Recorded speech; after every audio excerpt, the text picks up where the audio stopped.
Browns have a free agency, done, the big part of free agency. The draft is done.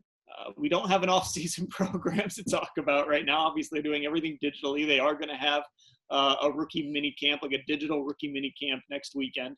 But I think this is kind of a good opportunity for us to sit down and sort of assess what we've seen about this front office. Alignment was really the key term from Jim Haslam. There was a reason that, he jettisoned everybody and went back to Andrew Berry, brought in Kevin-Stefansk, let Paul DePodesta have a little more control. And now we're kind of at a point where we can look at this front office and this head coach and decide what our impressions are of them right now. So Mary Kay, is there a word in your mind? Like give us a word that kind of describes what we've seen so far from this front office. I think I need two words. I think I need smart and organized. They're really super smart people, and they're really, really incredibly organized at what they're doing. They had 90 days to prepare to bring all these people together and to pull off free agency and to pull off the draft. And not only that, they had to do it amid the coronavirus, and everything kind of went off without a hitch. They landed the players that they wanted to in free agency. They got the number one tackle that they wanted in the draft. And it just seemed like it all went very, very smoothly. So I was very impressed by that part of it. Yeah, well, we'll circle back on that. But Doug, I want to get your word or words too. What kind of pops in your head? Yeah, I think plan and future.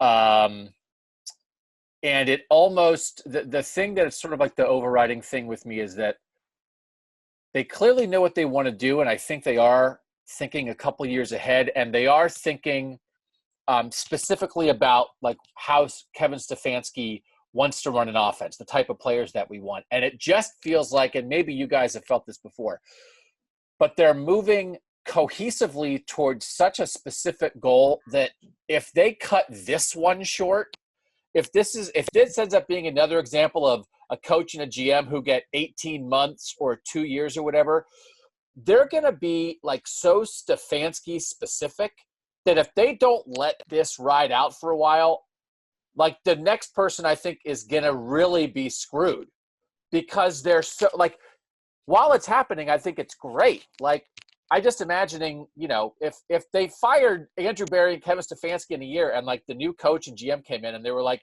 why do we have all these tight ends? And it would be like, well, it makes sense now, but if you aren't a team that wants to run an offense that features that. So like, I'm excited about a plan, but it's like, oh my God, it's so structured. They're going to fall in a hole if they don't let this ride out, which means like fingers crossed, let it ride out. I've kind of said all along, this whole offseason has just made sense. And I think a big reason for that is because we knew who Kevin Stefanski was. We know who Andrew Berry is, of course. We knew the scheme Kevin Stefanski wanted to run, so it just made sense. You got to pay big money for a tight end. You got to fix right tackle. You got to fix left tackle. You don't necessarily need to invest a bunch of money in a third receiver. You can go a different route because you have Kareem Hunt too, which we talked about yesterday. He's kind of your third receiver anyway. So I think that's really an interesting jumping off point is, my word was going to be aligned. I hate to use the buzzword that the owner used and preached because we've been down that road before and it's never worked. But it really does feel like this time around they are aligned. Well, one of the things when I talked to Brad Childress, Kevin Stefanski's mentor, about him, he talked about him just flatlining. I mean, that's just who he is, and he's got 3 young kids too, and you can see that none of that stuff phases him either. Even when they're jumping on the set and on TV. I mean, that's how he's going to be with his football team too. Nothing. He can multitask. He can handle a lot of things coming at him at once, and that is so vitally important in this job. You have to be able to wear so many hats, juggle so many things. And here's another thing that stands out to me about him.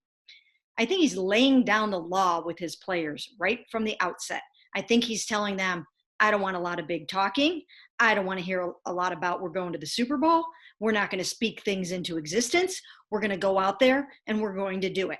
I think he's telling players point blank exactly what he's going to expect of them from a behavioral standpoint, from a weight standpoint, nutrition, whatever they need to do this offseason to stay in shape. I think he's got incredible leadership skills in that regard. And I don't think anybody's going to walk all over him. I don't think we're going to see Jarvis Landry getting in his face and yelling at him on the sidelines during a football game. I mean, maybe occasionally you'll have something like that because it's the heat of the moment and those guys have strong personalities. But I think Kevin Stefanski is going to have a handle on his players.